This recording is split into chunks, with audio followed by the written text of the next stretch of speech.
본향을 향해서 믿음으로 승리하시기를 주님의 이름으로 축복합니다. 우리 이 시간에 앞뒤좌우로 인사하실 때 사랑합니다, 축복합니다, 감사합니다까지 인사하겠습니다. 사랑합니다, 축복합니다, 감사합니다. 여러분, 오늘은 추수감사주일인 거 기억하고 계시죠? 여러분, 무엇을 거두셨습니까? 1년 동안 돌아보게 되어질 때 하나님께서 우리에게 허락하신 것이 여러분 무엇입니까? 추수감사절은 우리 교회력으로서 마지막 절기에 해당합니다. 그리고 이제 다음 주부터 대림절이 되는데 교회력으로는 새롭게 시작하는 달이고, 오늘 이 주일이 우리의 신앙력으로서 마지막을 맞았다라고 보는 겁니다. 1년의 마지막으로 1년을 돌아보면서 여러분 감사의 제목이 충만하시기를 주님의 이름으로 축복합니다.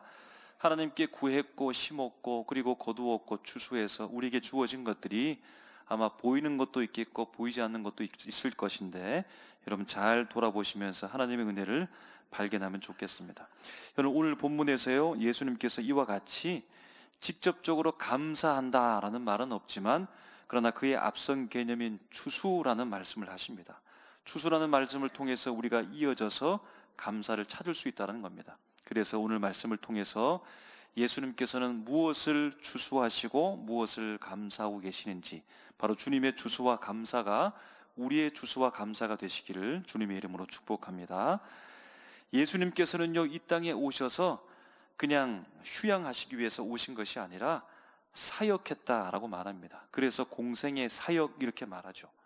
사역하셨다, 일하셨다라고 하는 것은 무작정의 일이 아니라 어떤 목적을 두고 그 목적을 이루기 위해서 일하셨고 사역했고 사역을 감당하셨다는 겁니다. 그래서요, 오늘 본문도 주님의 사역이 나옵니다. 예수님께서 사역하시는 지역은 지금 갈릴리 호수 오른쪽 편에 두고 갈릴리 전 지역을 다니면서 예수님께서 사역하셨는데, 그래서 이 모습을 일컬어서 예수님의 갈릴리 사역이라고 말합니다.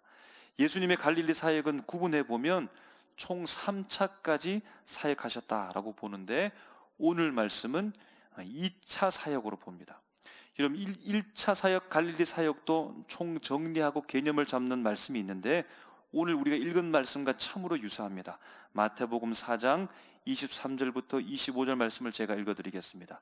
예수께서 온 갈릴리에 두루 다니사 그들의 회당에서 가르치시며 천국 복음을 전파하시며 백성 중에 모든 병과 모든 약한 것을 고치시니 그의 소문이 온 수리아에 퍼진지라.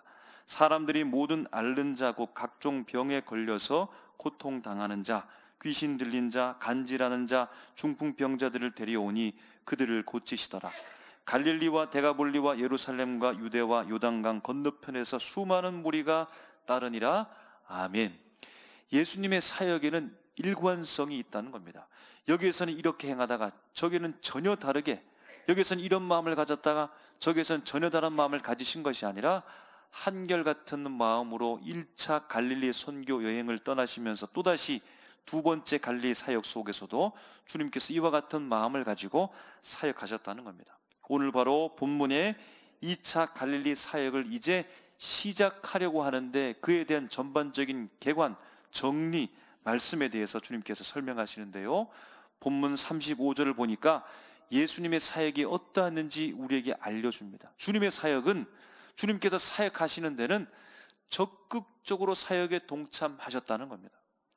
그냥 집을 차려놓고 공간을 두고서 사람들을 찾아오게끔 했던 것이 아니고 주님께서 직접 밖으로 나가셔서 사역을 감당하셨다는 겁니다. 그래서 적극적으로 열정을 가지고 예수님께서 사역하셨다는 것을 우리가 알 수 있겠다는 겁니다.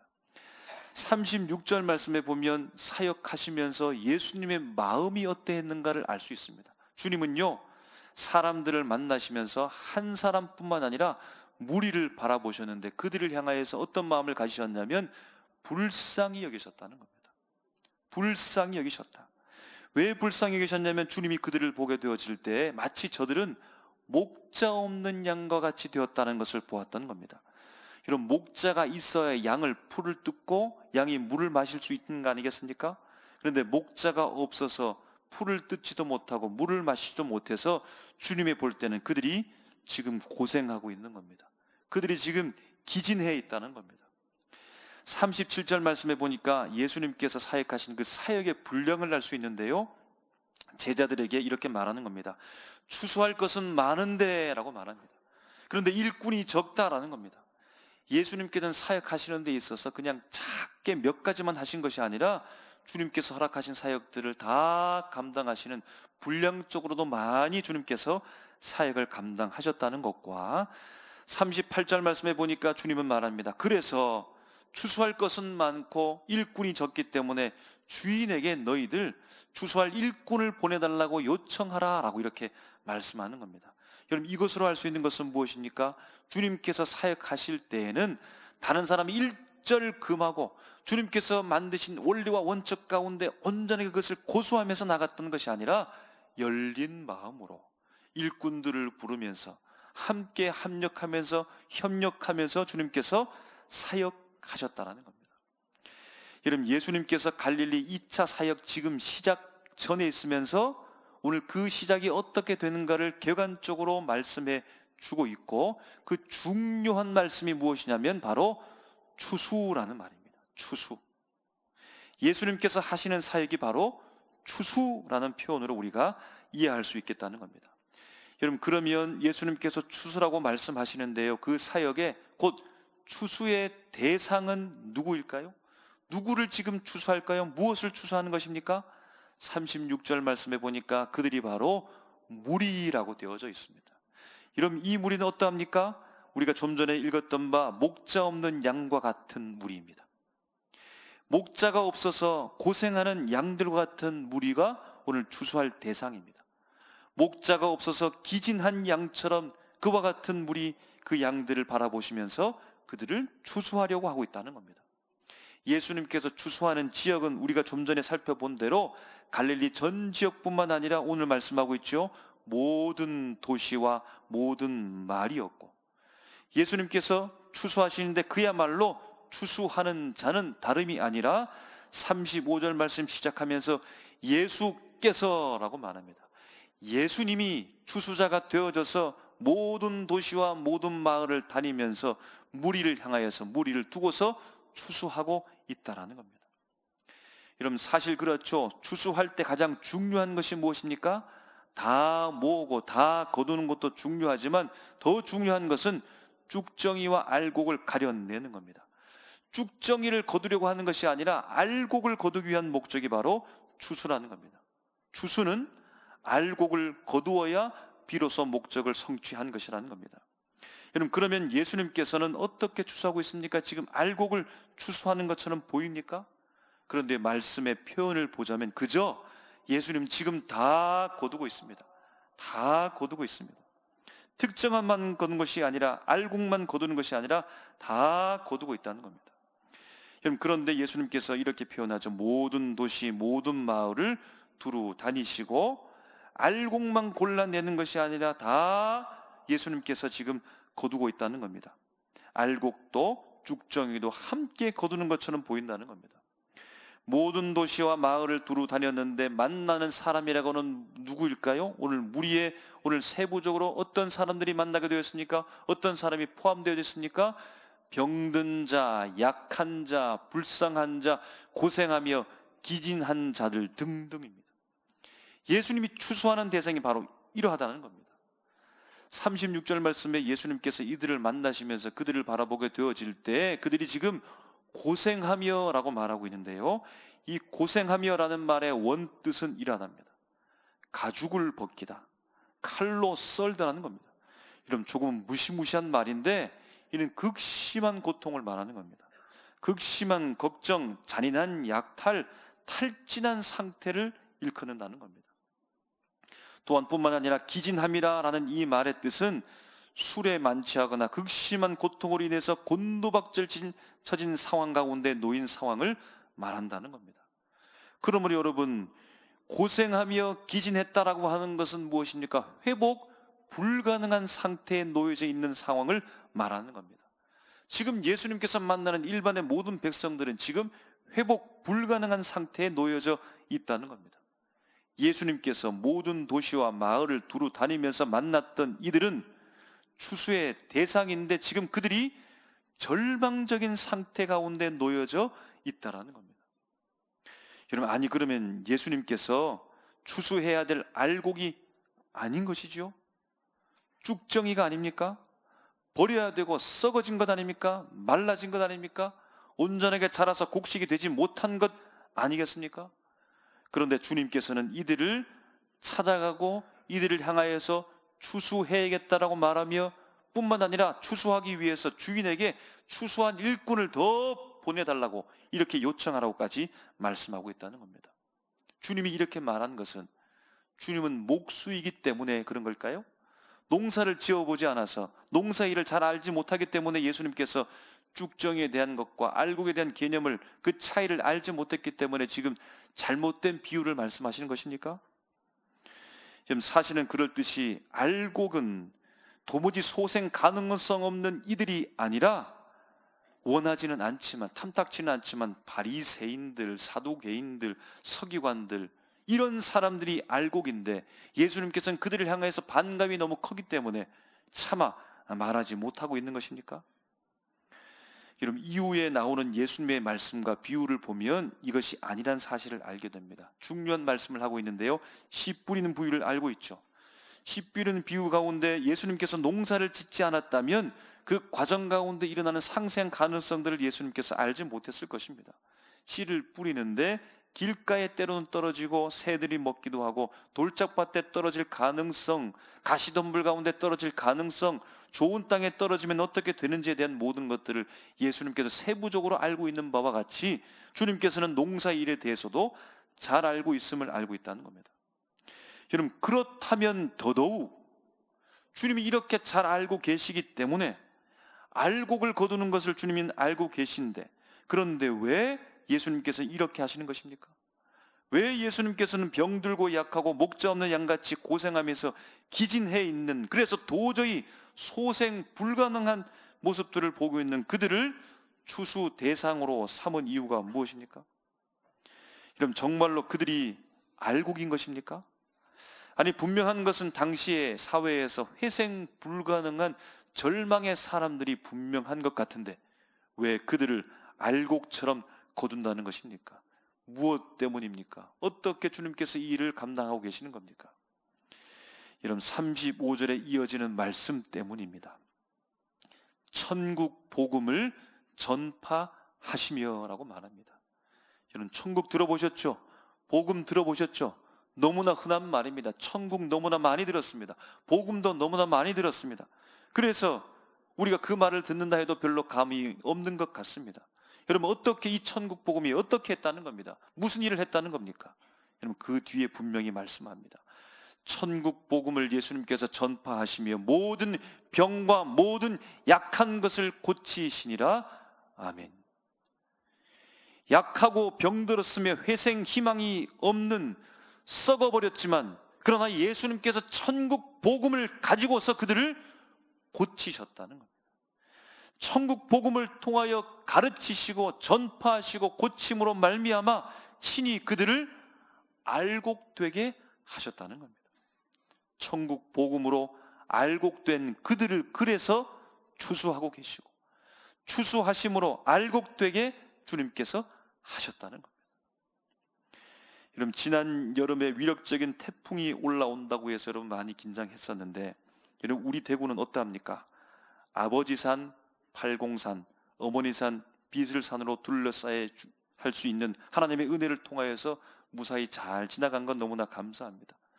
그런데 다른 지방에서는 큰 피해를 입은 곳도 있다는 것이죠. 특히 농사하시는 분들의 피해가 있었습니다. 특히 과수원의 사과가 태풍이 불어오면 어떻게 합니까? 이제 여름 사과 과실을 따서 잘 상품화해서 팔아야 되는데 태풍이 불어와서 바람이 불어서 떨어지게 되어지면 상품 가치가 하나도 없어지게 되니까 얼마나 마음이 아픈 겁니까? 사과가 떨어진 겁니다. 알곡이 아니기 때문에 예쁘게 정갈해서 상자에 담아서 팔 수가 없습니다. 어떻게 할까요? 여러분, 그런데 땅에 떨어져 썩어질 수밖에 없는 그 사과를 여러분 알곡되게 하는데 주어서 사과 주스로 만들어서 포장한다는 겁니다. 또 있습니다. 상처가 났을 뿐 맛은 똑같기 때문에 농부가 직접 산지 직송해서 거리에 나와서 팔게 되니까 없어서 못 판다는 겁니다. 여러분, 성경은 인간의 상태를 말합니다. 우리의 상태를 알려주고 있습니다. 인간이 어떠한 존재인가, 사람이 어떠한 존재인가, 내가 어떠한 존재인가를 성경에서는 말해주고 있습니다. 바로 로마서 3장 9절부터 18절 말씀에 우리의 존재를 주님께서 알려주는데요, 조금 긴 말씀이지만 우리 화면을 보면서 다 같이 읽었으면 좋겠습니다. 시작. 그러면 어떠하냐? 우리는 나으냐? 결코 아니라. 유대인이나 헬라인이나 다 죄 아래 있다고 우리가 이미 선언하였느니라. 기록된 바 의인은 없나니 하나도 없으며 깨닫는 자도 없고 하나님을 찾는 자도 없고 다 치우쳐 함께 무익하게 되고 선을 행하는 자는 없나니 하나도 없도다. 그들의 목구멍은 열린 무덤이요 그 혀로는 속임을 일삼으며 그 입술에는 독사의 독이 있고 그 입에는 저주와 악독이 가득하고 그 발은 피 흘리는데 빠른지라. 파멸과 고생이 그 길에 있어 평강의 길을 알지 못하였고 그들의 눈앞에 하나님을 두려워함이 없느니라 함과 같으니라. 아멘. 의인은 없으며 하나도 없습니다. 알곡은 없으며 하나도 없습니다. 모든 도시와 모든 마을을 두루 찾아다닌다 할지라도 모두가 병들었으며 약하며 목자 없는 양과 같아서 고생하고 있고 기진하여서 소생 가능성 없이 희망 없이 모든 사람들이 살아가고 있는데 그 중에 바로 우리가 포함되어져 있습니다. 의인은 없으며 하나도 없습니다. 알곡은 없으며 하나도 없으며 바로 우리가 그러한 존재라는 겁니다. 그런데요, 천국 복음이 알곡되게 하셨다는 겁니다. 천국 복음이 살렸다는 겁니다. 천국 복음이 우리를 귀한 열매로 만드셨다는 겁니다. 천국 복음이 가르칩니다. 전파합니다. 고칩니다. 마침내 우리를 구원하신 줄로 믿습니다. 여러분, 바로 우리 예수님께서 우리를 알곡 만드시기 위해서 모든 도시를, 모든 마을을 그렇게 찾아 헤매셔서 마침내 우리를 찾으시고 천국 복음을 통하여 우리를 알곡되게 하여 주셨고 우리를 추수하여 천국 백성으로 삼아 주셨다는 것입니다. 그것이 구원입니다. 할렐루야. 갈릴리 지역을 다니시면서 예수님께서 1차, 2차 사역을 하시면서 예수님께서 그 사역 추수하는 가운데 열매는 무엇일까요? 그 열매가 무엇일까요? 열매는 바로 여러분 사람입니다. 열매는 바로 구원받은 자라는 사실입니다. 사람들이 보기에는 버려야 됩니다. 병들고 약하고 고생하고 기진하여서 희망이 보이지 않지만 예수님은 천국 복음을 들고 그 복음을 통하여 추수할 열매로 주님께서는 보시면서, 그래서 일꾼이 필요하다고 주님께 간구하라고, 주인에게 요청하라고 그렇게 부탁하고 있다는 겁니다. 널린 세상 사람들을 바라보며 천국 복음을 들고서 추수하는 예수님의 모습을 상상해 보시기 바랍니다. 예수님께서 추수할 일꾼을 더 불러달라고 주인에게 요청하라고 했는데 여러분, 그 기도가, 그 요청이 응답이 되었을까요? 말씀 이어서 마태복음 10장 1절 말씀에 보면 이렇게 기록되어 있죠. 마태복음 10장 1절 말씀 우리 화면 보면서 다 같이 읽겠습니다. 시작. 예수께서 그의 12 제자를 부르사 더러운 귀신을 쫓아내며 모든 병과 모든 약한 것을 고치는 권능을 주시니라. 아멘. 여러분, 이제 우리가 추수할 일꾼, 추수할 사람으로 주님께서 불러주셨다는 겁니다. 우리가 가진 것이 무엇입니까? 천국 복음입니다. 여러분, 우리가 바로 예수님께서 추수하시는 알곡이며 그 부르신 추수하는 일꾼이라는 사실입니다. 추수감사 주일을 맞이해서 여러분 1년을 한번 되돌아보면서 감사의 제목을 찾지요. 하나님의 은혜의 목록들을 한번 여러분 헤아려 보시기 바랍니다. 매일매일 만나와 메추라기 은혜를 주셨고 하늘의 신령한 복과 땅의 기름진 복으로 채워주셔서 먹을 것, 입을 것, 우리가 행할 모든 것들을 주님께서 허락해 주면서 우리가 살았고 감사할 것입니다. 그리고 또 한 가지 여러분, 오늘 말씀을 통해서 분명히 우리가 알아야 될 것, 감사해야 될 것이 있는데요, 알곡이 바로 우리라는 겁니다. 주님이 추수하고 천국 복음을 통하여서 알곡을 만든 그 대상이 바로 우리라는 겁니다. 나라는 것이고 옆에 계신 분이며 우리 모두가 다 예수님께서 알곡 삼은 하나님의 귀한 열매라는 사실입니다. 여러분, 그러므로 우리가 무엇을 통해서 먼저 감사를 시작할 수 있습니까? 내가 천국 복음을 통하여서 하나님의 열매 된 것에 대해서 감사하시기 바랍니다. 천국 복음을 통하여서 내가 쭉정이가 아니라 알곡된 것에 대해서 여러분 감사하시기 바랍니다. 감사가 거기부터 출발하게 되어지고, 그러므로 우리가 서로를 바라보면서 나도 주님이 알곡이요, 우리 장로님도 권사님도 집사님도 알곡이요, 우리 성도님도 알곡이요, 우리 형제 자매가 다 주님 앞에 예수 그리스도의 이름으로 믿음으로 고백하는 다 알곡이 된 것으로 말미암아 서로를 바라보면서 우리가 감사할 수 있다는 겁니다. 여러분, 우리 손에 쥐운 것이 무엇입니까? 비록 물질이 아니라 할지라도, 보이지 않는 놀라운 가치가 없다 할지라도 바로 우리로부터 감사를 출발하시고 서로로부터 감사를 출발하시는 복이 우리에게 넘치시기를 주님의 이름으로 축원합니다. 여러분, 이 시간에 자신을 바라보십시오. 그리고 한번 우리 옆에 계신 분도 한번 바라보십시오. 그리고 이 추수감사절에 감사하는 마음으로 우리 서로 고백하도록 하겠습니다. 당신이 계셔서 감사합니다라고 한번 고백하겠습니다. 당신이 계셔서 감사합니다. 나 자신이 알곡됨으로 하나님의 열매가 되므로 감사한 겁니다. 우리가 다 죄인이었습니다. 우리가 다 병든 자였습니다. 소망이 없는 자였습니다. 이 땅 가운데 소생할 수 없는 자였습니다. 쭉정이었습니다. 그런데 복음의 놀라운 역사, 천국 복음이 우리를 알곡으로 만드셨습니다. 하나님의 자녀로 만들었다는 사실을 여러분 기억하시면서 감사가 바로 나로부터, 나와 함께 하신 천국 복음의 능력으로부터 여러분 출발할 수 있다는 사실을 기억하시면서 우리가 매일매일 감사해야 되겠지만, 특별히 이 추수감사절에 1년을 돌아보면서 믿음으로 선장케 하고 믿음으로 나를 붙잡아 주신 하나님의 은혜에 감사하는, 감사가 풍성한 귀한 오늘 하루 날마다의 삶 되시기를 주님의 이름으로 축복합니다. 기도하겠습니다.